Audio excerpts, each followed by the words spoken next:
నమస్తే నేను మీ Ashok Kumar. Welcome to our channel. ఇవాళ గెస్ట్‌గా మనతో పాటు షణ్ముఖ్ గారు అయితే ఉన్నారు. నమస్తే షణ్ముఖ్. నమస్కారం. మొత్తం మీద కేంద్రం ఒక చట్టం అంటూ తీసుకొచ్చింది. అమెండ్మెంట్ 130 అంటే 130వ రాజ్యాంగ సవరణ చట్టము. దీనికి జగన్మోహన్ రెడ్డికి విపరీతమైన లింక్ ఉన్నదని చెప్పి లోకం మొత్తం కోడెగూస్తుంది. అసలు ఏందండి ఆ విషయం అది? ఆ చట్టం ఏంది? ఈ చట్టం యొక్క ముఖ్య ఉద్దేశము, ఆ చట్టంలో తెచ్చినటువంటి సవరణలు ఏందంటే, ఇది రాజ్యాంగం యొక్క 130వ అమెండ్మెంట్. కొన్ని ఆర్టికల్స్‌లో ఉన్నటువంటి సెక్షన్‌లను, క్లాజులను అమెండ్మెంట్ చేస్తున్నటువంటి 130వ సవరణ. మరి ఈ సవరణ ద్వారా ప్రధానంగా ఈరోజు విపక్షాల వైపు మనం చూసినట్లయితే, మరి అధికార పక్షం వైపు చూసినట్లయితే, ఈరోజు దేశంలో మాజీ ముఖ్యమంత్రులు అరెస్ట్ అవుతున్నారు. ముఖ్యమంత్రులు అరెస్ట్ అయిన సందర్భాలున్నాయి. కేంద్ర మంత్రులు అరెస్ట్ అయిన సందర్భాలున్నాయి. అందరూ రిమాండ్‌కి వెళ్ళి ఏదో బెయిల్ మీద రావడము, మళ్ళా ముఖ్యమంత్రులు అవ్వడము, ఇది జరుగుతూ ఉంది ఈ ప్రాసెస్. యెస్. ప్రజల్లో ఏందంటే ఈరోజు న్యాయస్థానాల మీద నమ్మకం సన్నగిల్లుతా ఉంది. మరి ఇటువంటి సందర్భంలో కేంద్ర ప్రభుత్వం ఇప్పుడు తెచ్చినటువంటి చట్టం అటు రాజకీయ పార్టీలకు ఇదొక భస్మాసుర హస్తంలాగా తయారు కానుందని అయితే మనం ఖచ్చితంగా చెప్పొచ్చు.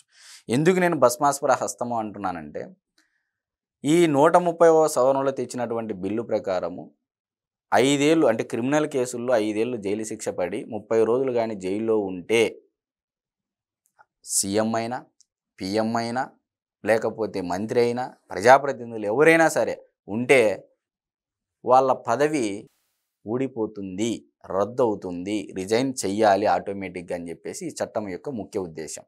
మరి ఈ చట్టం ద్వారా ఇప్పుడు ముఖ్యంగా దేశంలో ఉన్నటువంటి ఆనాడు జయలలిత గారిది కానీ, ఇప్పుడు అంటే ఒక సంవత్సరం కిందట జరిగినటువంటి ఢిల్లీ మాజీ ముఖ్యమంత్రి అరవింద్ కేజ్రీవాల్ గారికి అయితేనేమి, మమతా బెనర్జీ గారికి అయితేనేమి, అంటే ఈరోజు విపక్షాలు ఆరోపించే విధంగా ఏం చేస్తూ ఉన్నాయంటే, ఇది విపక్ష పాలిత రాష్ట్రాలలో ఉన్నటువంటి ముఖ్యమంత్రులకు ఇది ఒక ఉరితాడు కానుంది అని చెప్పేసి మా పైన ఈరోజు రాజకీయ దురుద్దేశంతో మమ్మల్ని అణిచివేయడానికి అని చెప్పేసి ఒకవైపు కేంద్ర ఎన్నికల సంఘం వర్సెస్ ఈరోజు కాంగ్రెస్ పార్టీ జరుగుతున్నటువంటి నేపథ్యంలో ఈరోజు డైవర్షన్ పాలిటిక్స్లో భాగంగా కేంద్రం తీసుకొచ్చిందంట. కేంద్రం ఈ చట్టం తీసుకొని వచ్చింది, మాకు ఉరితాడు బిగిస్తూ ఉంది, ఇది ప్రజాస్వామ్య హక్కులకు అటు రాజ్యాంగ పీఠికలో ఉన్నటువంటి సెక్యులరిజం అనే పదానికి అర్థమే ఉండదు అని చెప్పేసి ప్రజాస్వామ్యము, డెమోక్రసీ ఇటువంటి పదాలు రాబోయే రోజుల్లో ఈ చట్టం అమలైతే మర్చిపోవాలి అని చెప్పేసి క్లియర్ కట్గా ఈరోజు లోక్సభలో కూడా గలాట చేసినటువంటి పరిస్థితి విపక్షాలు. మరి ఇటువంటి నేపథ్యంలో ఈరోజు ఎన్డీఏ కూటమికి ఎంతమంది సభ్యుల బలం ఉంది అనేది మనకందరికీ తెలుసు. 293 మంది సభ్యుల బలం లోక్సభలో ఉంది. రాజ్యసభలో 129కి పైగా +2 ఏ పార్టీ అయినా మద్దతు ఇస్తాయి. ఈరోజు వైఎస్ జగన్మోహన్ రెడ్డి గారు కంప్లీట్గా ఎన్డీఏకి సరెండర్ అయిపోయారు. ఎన్డీఏ అంటే నథింగ్ బట్ ఈరోజు భారతీయ జనతా పార్టీకి సరెండర్ అయిపోయారు. సరెండర్ ఎందుకు అయ్యారు ఏందనేది ఒక్కో రకంగా మనం ఎన్ని చెప్పుకున్నా ఎండ్ ఆఫ్ ది డే ప్రజలకు మనకంటే బాగా క్లారిటీ ఉంది కాబట్టి మనం అది చెప్పాల్సిన పని లేదు. మరి ఈరోజు జగన్మోహన్ రెడ్డి గారిని అరెస్ట్ చేస్తారా చేయరా? హేమంత్ సోరెన్ జార్ఖండ్ ముఖ్యమంత్రిని అరెస్ట్ చేస్తారు, ఢిల్లీ అరవింద్ కేజ్రీవాల్ గారిని అరెస్ట్ చేస్తారు. మరి ఏ రాష్ట్రంలో ఉన్నటువంటి ప్రధాన మమతా బెనర్జీ గారు ఒకప్పుడు నేనే నీకు ప్రత్యర్థి పీఎం రేసులు అని చెప్పేసి ఆమె చేసిన హడావిడి అంతా ఇంత కాదు. ఈరోజు ఆమె ఎక్కడ అడ్రస్ కనపడట్లే. నా రాష్ట్రం నాకు మిగిలితే చాలనే పరిస్థితికి మమతా బెనర్జీ గారు వచ్చినటువంటి నేపథ్యం. మరి ఈ చట్టం తేవడం ద్వారా ఇప్పటివరకు ఎగిరిన వాళ్ళు కూడా మరింత ఒత్తిడిలోకి వెళ్ళిపోతారు. మరింత ఒత్తిళ్లకు తలొగ్గి ఈరోజు బాంఛన్ దొర అనే పరిస్థితి వస్తుంది అని చెప్పేసి ఈరోజు విపక్షాలు బలంగా లోక్సభలో తమ వాయిస్ వినిపించినటువంటి పరిస్థితి. అంటే ఈరోజు అది ప్రాంతీయ పార్టీలకు ఇది ప్రధానంగా ఒక ముప్పుగా పరిగణించవచ్చండి. 3వ ప్రమాద హెచ్చరిక అని మనం చెప్పచ్చు. ఎందుకు నేను ప్రాంతీయ పార్టీలకు అంటున్నానంటే, ఈరోజు చంద్రబాబు నాయుడు గారు స్కిల్ స్కామ్ అని చెప్పేసి పెట్టారు. ఏదో కంపెనీ జిఎస్టీ కొడితే A39గా ఉన్నటువంటి చంద్రబాబు నాయుడు గారిని అసలు నోటీస్ ఇవ్వకోకుండా డైరెక్ట్ రిమాండ్కి తీసుకొని 53 రోజులు జైల్లో ఉంచినటువంటి జగన్మోహన్ రెడ్డి గారి పరిపాలన ప్రజలందరూ చూశారు.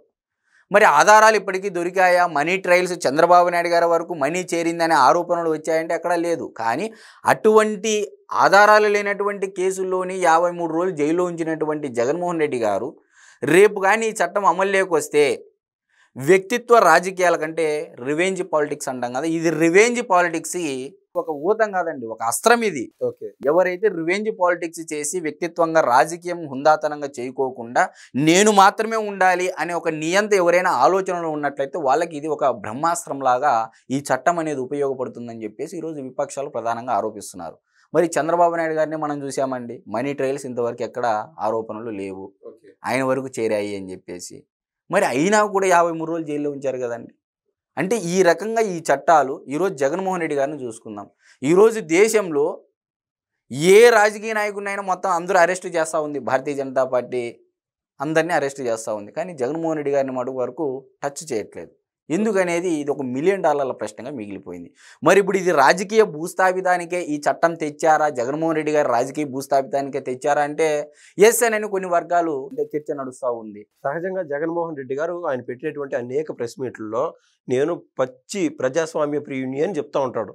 కాబట్టి ఈ చట్టంలో ఆయన అయితే హ్యాపీయే కదా అని నేను అడుగుతున్నానండి. ఎలా హ్యాపీ అవుతాడండి? ఈరోజు ఒకవైపు చంద్రబాబు నాయుడు గారు ఏబిఎన్ వెంకటకృష్ణ గారు చేసినటువంటి ఇంటర్వ్యూలో ఖచ్చితంగా ఇలాంటి నియంతలు రాజకీయంగా భూస్థాపితం చేస్తే తప్ప ఏ రాష్ట్రం డెవలప్మెంట్ కాదు, ఇతను ఒక సైకో అని చెప్పేసి ఏకంగా ఒక రాష్ట్ర ముఖ్యమంత్రి హోదాలో చంద్రబాబు నాయుడు గారు చెప్పారు.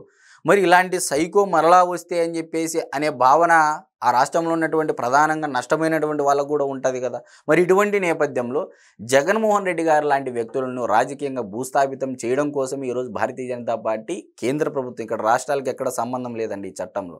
ఇప్పుడు మద్దతు ఇస్తే ఇప్పుడు జగన్మోహన్ రెడ్డి గారు కూడా ఈ చట్టానికి మద్దతు ఇస్తూ ఉన్నారు. ఇవ్వాలి, ఇవ్వకపోయినా కూడా ఇచ్చేటువంటి పరిస్థితి ఉంది ఈరోజు. ఎందుకంటే సోనియా గాంధీ గారిని ఢీ కొట్టినా అని అంటున్న జగన్మోహన్ రెడ్డి గారు ఈరోజు మోడీ అమిత్ షా గారిని ఎందుకు ఢీ కొట్టలేకపోతున్నారనేది ఇది ఒక $1 మిలియన్ ప్రశ్న.